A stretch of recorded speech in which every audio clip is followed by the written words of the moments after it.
자민당은 1일 총무회를 열고 당원 투표 없이 양원총회로 새 총재를 선출하기로 결정했다고 교도통신과 NHK가 보도했습니다. 이같이 약식으로 하면 당원 투표가 배제되기 때문에 여론조사에서 1위를 달리는 이시바의 당선은 사실상 힘들어졌습니다. 아베는 약식 선거로 자신과 대립각을 세우며 아베 정권의 부패 척결을 주장해온 이시바를 의도적으로 배제하려는 것으로 보이고 있습니다. 아베가 소속된 자민당 내 최대 파벌 호소다파와 아소다로가 이끄는 아소파는 이미 아베의 신복인 스가에게 투표하라고 지시한 것으로 전해졌습니다. 결국 스가는 아베의 지지를 얻고 자민당 의원의 60%에 가까운 지지를 확보한 것으로 알려졌습니다. 이미 보도된 것처럼 아베가 후임자를 스가로 내정했다는 것이 사실로 드러나고 있는 것입니다. 이시바 측은 차기 총재 선거에 당원 투표를 제외하는 것은 미시 정치라고 반발했습니다. 다른 자민당 의원들도 민의는커녕 당원 뜻도 제대로 반영 안 된다며 비판했습니다.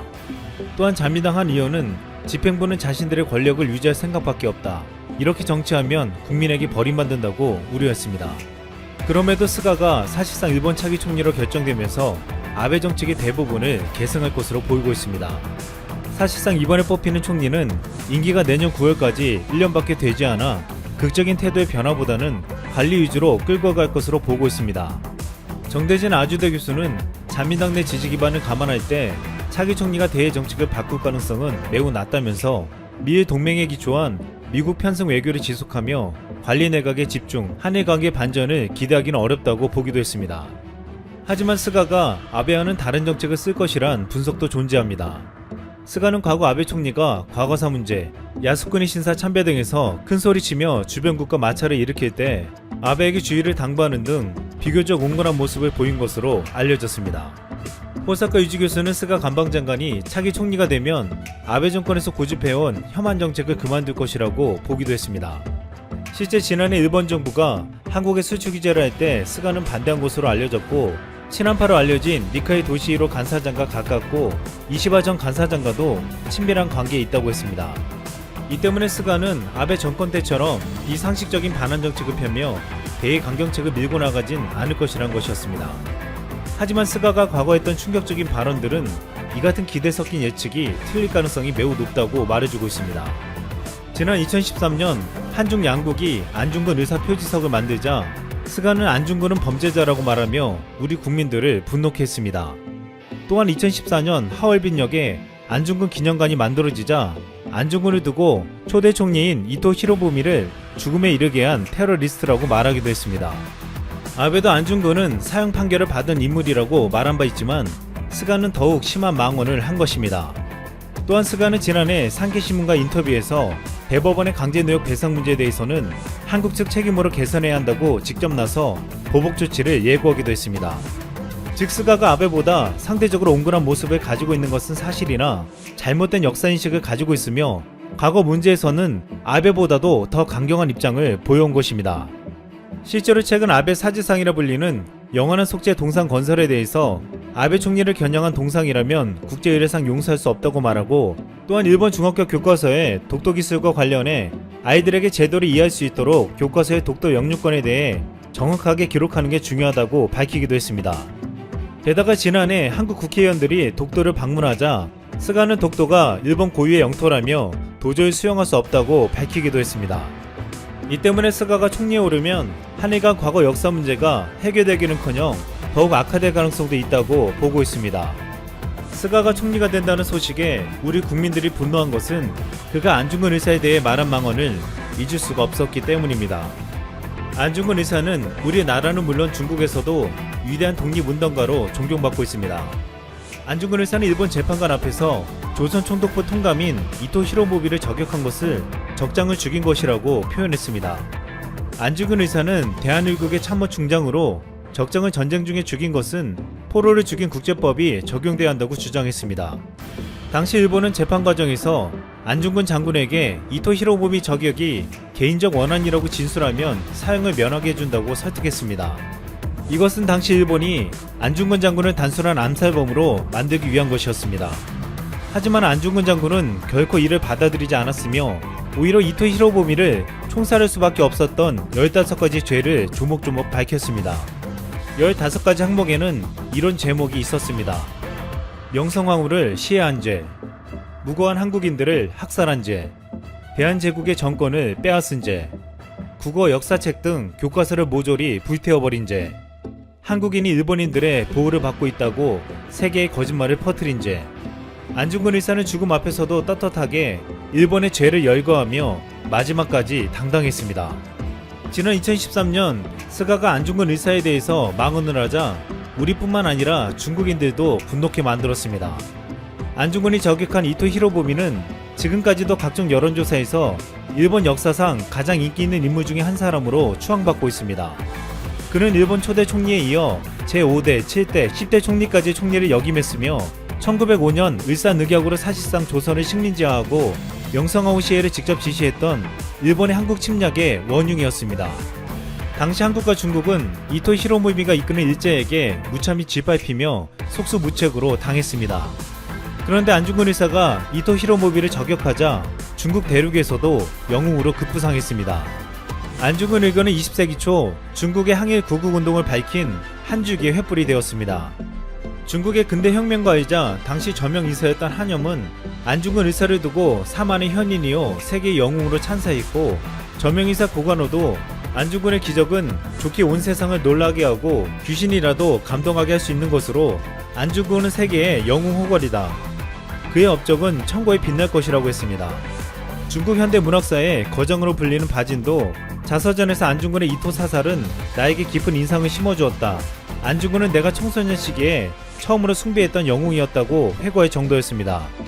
또한 중국 공산당을 창건한 초대 당수였던 천두시는 계몽 잡지의 신청년을 창간하고 삼가 청년들에게 구한다는 유명한 창간사에서 중국 청년들이 톨스토이나 타고르가 되기보다 콜럼버스와 안중근이 되기를 원한다고 말하기도 했습니다. 지금 이 같은 안중근 의사에 대해서 망언을 일삼았던 스가가 일본의 총리가 되기 때문에 앞으로 기대할 것이 없다고 말하고 있습니다. 이미 한두 달 전부터 건강 악화로 제대로 된 정책 결정을 하지 못하는 아베를 대신해서 스가가 추진해온 정책이 있었습니다. 그것은 감염 확산이 최대치로 높아지고 있는데 강행한 고투 트래블과 그 후속으로 나온 워케이션이었습니다. 워케이션은 워크와 베케이션의 합성어로 직장 밖 휴양지 등에서 원격으로 일하는 근무 방식이었습니다. 워케이션 또한 고투 트래블과 마찬가지로 감염 확산에 나온 정책으로는 이해되지 않는 방안이었습니다. 또한 스가는 국내 관광 수요가 회복될 때까지 외국인 관광객 유치를 위한 환경 정비를 진행하겠다고 밝혔습니다. 이같이 과감한 정책을 밀어붙이는 스가는 지난 1일 고투 트래블로 556만 명이 국내 여행을 했지만 코로나 감염은 6명 뿐이라고 당당하게 말했습니다. 실제 고투 트래블 숙박시설 투숙객 6명이 확진된 바 있었는데 어이없게도 이것을 가지고 전체 수치를 말한 것으로 보였습니다. 일본 아사히 신문은 지난달 고투 트래블이 시작된 이후로 확진자가 2.4배가 늘었다고 보도했습니다. 스가가 6명밖에 늘지 않았다고 말한 것은 잘못된 정책을 옹호하려는 것으로밖에 볼 수 없었습니다. 이 같은 정책들과 태도는 앞으로 스가가 어떤 정치를 할지 미리 보여주고 있습니다. 스가는 과거 리더가 좋은 사람이면 일이 진행되지 않는다며 때로는 미움받을 용기가 필요하다고 조언한 바 있습니다. 지금 스가에겐 아베보다 더 큰 용기가 필요할 것으로 보이고 있습니다. 어제 방송에서 소식을 전해드렸다시피 미국 정부가 화웨이로 가는 반도체 공급망을 완전히 차단시키는 초강수를 뒀습니다. 비상이 걸린 화웨이가 TSMC에 7억 달러, 8천억이 넘는 액수의 물량을 긴급 수주했다는 소식이 전해졌습니다. 작년까지만 해도 화웨이를 거래 제한 기업으로 지정해서 미국 자사기업들이 화웨이에 최신 장비, 부품 등을 공급했던 것을 규제했다면 이번 미국의 조치는 그것을 훨씬 뛰어넘었는데요. 미국의 원천 기술이 정말 일부라도 포함된 것이라면 화웨이 측의 공급을 허가하지 않겠다는 입장을 분명히 했습니다. 미국의 반도체 자급자족 선언과 거의 비슷한 타이밍에 나온 규제 정책인 만큼 시장에는 큰 파장을 미쳤죠. 사실 이러한 미국의 스탠스에서 누가 뭐래도 제일 타겟, 대만의 TSMC였습니다. 분명 화웨이가 위탁 생산을 맡겨왔던 기업 대만의 TSMC였고, TSMC 입장에서는 화웨이가 매출의 15% 이상을 올려주는 대형 고객사였습니다. 중국 화웨이와 대만의 TSMC 사이의 연대를 끊기 위해서 미국은 지속적으로 TSMC에게 어느 정도 압박을 넣고 있었다는 것이 업계의 시각이었는데요. 사실상 미국과 중국 사이에서 어느 노선을 택할지 그 선택을 지속적으로 강요해오고 있었습니다. TSMC가 결국 미국의 공장 유치를 확정 지으면서 미국의 손을 잡았고, 사실상 중국 화웨이를 포함한 많은 기업들과의 거래는 힘든 상황이 되지 않을까, 그렇게 보여지고 있었는데요. 이러한 상황 속에서 최근 흥미로운 소식이 전해졌습니다. 대만의 TSMC가 중국 화웨이로부터 신규 수주를 완전 중단했다는 소식이 일본 언론 니온게이자의 신문에 보도가 되었습니다. 미 상무부가 화웨이에 대한 규제를 강화한 날이 15일이었죠. 그날 즉시 신규 수주를 중단했다고 밝혔습니다. 이미 주문을 받아놓은 가을 무렵까지의 물량은 정상적으로 수주를 하지만 그 외 들어오는 추가 물량은 더 이상 받지 않겠다는 것을 분명히 했는데요. 자, TSMC의 이번 미국 공장 건설에 대해서 크게 두 가지 견해가 있었습니다. 두 가지 해석이 가능했어요. 첫째, 파운드리 업계 1위인 TSMC가 결국 미국의 압박을 견디지 못하고 굴복한 것이다. 미국과 중국 사이에서 미국의 힘을 실었다. 그리고 또 다른 해석은 TSMC가 미국 정부를 상대로 어느 정도의 딜을 한 것으로 생각이 되었는데, 이렇게 미국에게 공장을 지어주고 일자리 창출해주고 미국 기업들과 보다 지리적 이점을 살려서 쉽게 거래를 하고, 그 대신에 TSMC 입장에서 얻을 수 있는 이득은 이 놓칠 수 없는 고객인 화웨이와의 거래를 일부 허가해주는 것이겠죠. 이런 쪽으로 미국 정부에게 딜을 한 것 아닌가, 이런 추측이 있었습니다. 이번 니온게이자의 신문의 보도에 따르면 첫 번째 해석이 더 힘이 실리겠죠. 일본 언론 니케이 역시 TSMC의 미국 공장 설립 발표 이후 미 상무부의 발표가 나온 점을 주목해서, 즉 발표 시기를 고려할 때 일단 TSMC가 미국 정부의 눈치를 보고 미국의 압박 조치를 매우 무겁게 인지하고 있어서 일단 거래 정지를 단행한 것으로 보인다고 추측했습니다. 화웨이 입장에서는 정말 숨도 못 쉴 만큼 갑갑한 상황인 것이죠.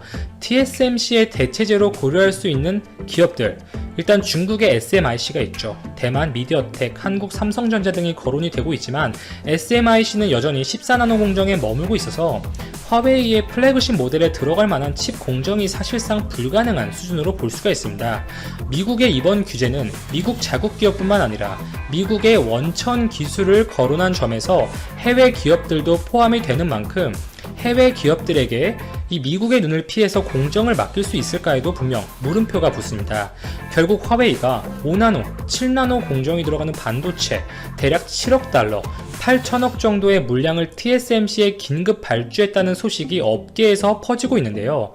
이 화웨이의 발주 시점이 미국의 제재 발표 이전인지 이후인지는 명확하지 않지만 얼마만큼 다급한 입장인지 알 수 있는 대목이죠. 더 나아가 현재 미국의 조치는 중국 화웨이만을 겨냥하고 있지만, 만약 이번 화웨이에 대한 제재가 오포나 비보 같은 중국 내의 다른 스마트폰 제조 업체들에게까지 피해를 주거나, 혹여나 이번 조치에 대해서 중국 정부가 어느 정도 불만을 품고 보복성 액션에 나설 경우, 중국 언론에 따르면 미국 애플, 보잉 등의 기업에 대해 보복성 제재를 할 수 있다는 이야기도 나오고 있죠. 그리고 중국 내에서 반미 감정이 증폭될 경우에는 사안이 더 복잡해질 수밖에 없는데요. 단기적으로 분명 반도체 업계에 크게 어려움이 있을 수 있습니다. SK 하이닉스의 경우 매출의 거의 절반이 중국 측에서 나오고 있고, 삼성 역시 작년까지 화웨이는 삼성의 매출 순위 5위 안에 드는 큰 기업인 만큼 더더욱 그렇죠. 그러나 장기적으로 이 안드로이드 진영, 이 스마트폰 시장에서 삼성의 가장 강력한 대항마라고 볼 수 있는 화웨이, 그리고 4차 산업, 이 5G 시장의 패권을 장악하려고 하는 화웨이의 현재 공격적인 움직임을 고려한다면, 장기적으로 화웨이가 죽으면 그 수혜를 고스란히 한국 기업들이 입을 가능성이 크다는 점도 우리는 생각해 볼 수가 있습니다. 요즘은 이러한 경제 문제에 정치적인 요소들이 자주 대입되고 또 활용되고 있고, 이 반도체 공급망이 워낙 세계적으로 복잡하게 얽혀있는 만큼 이 어떤 이벤트가 생겼을 때 이게 종합적으로 어떠한 효과를 가져올지 예측이 쉽지 않겠으나, 삼성 역시 미국 내 공장 증설에 대한 압력은 단기적으로 좀 커질 가능성이 높겠습니다. 삼성 입장에서 베스트 시나리오는 하반기 미국 재선까지 상황을 지켜보는 것이 가장 이상적이죠. 트럼프 대통령이 재선에 성공한다면 이 다시 한번 미국과 중국 사이에서 TSMC처럼 선택을 강요당하는 순간이 올 확률이 높겠죠. TSMC 다음에 타겟이 삼성이 될 가능성이 높겠고, 트럼프 대통령은 현재의 기조라면 중국에 대한 공세를 절대 멈추지 않을 겁니다. 이 경우에 마냥 미국의 요구를 거절하면서 딜레이 시키기에도 부담이 있겠죠. 반면에 트럼프에 비하면 명백히 중국의 호의적인 인물인 바이든이 당선된다면 새로운 미 행정부의 스탠스를 보고 행동해도 좀 늦지 않겠죠. 자, 다음 소식으로 넘어가 보겠습니다. 삼성 디스플레이가 화웨이의 폴더블 폰 그리고 애플의 차기 스마트폰에 OLED 패널을 공급할 것으로 보입니다. 화웨이가 지난번에 출시한 메이트 X 폴더블 폰 모델인데요. 이 갤럭시 폴드와의 대결 구도로 많은 관심을 모았던 모델이었습니다. 심지어 갤럭시 폴드보다 가격도 비쌌어요. 해당 모델에는 중국 업체 BOE의 패널을 탑재하고 있었는데, 이 차기 화웨이의 폴더블 폰에는 삼성 디스플레이의 제품을 사용하기로 최종 결정을 내린 것으로 보입니다. 애플 역시 작년에 출시한 아이폰 11 프로에 이어서 또 한 번 삼성 디스플레이를 선택하면서 다시 한번 삼성의 클래스를 증명했는데요. 아이폰 12 프로와 프로 맥스, 이 고급형 모델에는 삼성전자 제품을, 하위 모델에는 BOE 제품을 사용할 것으로 보입니다. 화웨이가 기존의 BOE에서 삼성으로 공급처를 바꾼 이유는 우선 작년에 출시되었던 메이트 X는 아웃폴딩 방식을 취했었던 폴더블 폰이었어요. 즉 액정이 아웃폴딩, 밖으로 구부러지는 형태입니다. 이 폴더블 폰의 액정에는 인폴딩, 아웃폴딩 두 가지 방식이 있는데, 갤럭시 폴드는 인폴딩 방식을 취했었죠. 화웨이는 반면에 아웃폴딩 모델을 선보인 것입니다. 인폴딩 방식은 보다 더 높은 가동 범위만큼 액정을 구부려야 하기 때문에 당연히 높은 기술력이 요구가 돼요. 아웃폴딩 방식은 인폴딩에 비해서는 이렇게 폰을 접었을 때에도 밖에서 액정을 쉽게 확인할 수 있다는 이 시인성 측면이라든지 폰 두께를 얇게 만들 수 있다는 측면에서 유리한 점이 있지만, 액정이 접혔을 때 밖으로 노출되는 만큼 스크래치, 파손의 위험성은 필연적으로 높을 수밖에 없습니다. 화웨이 제품이 시장에서 큰 비판을 받았던 것도 내구성 부분이었고, 이에 따라서 결국 인폴딩을 채택한 것으로 보여지는데요. 화웨이가 그동안은 이 자사의 폴더블 폰에 BOE의 OLED 패널을 탑재해 왔었지만, 이 BOE의 이 폴더블 폰 액정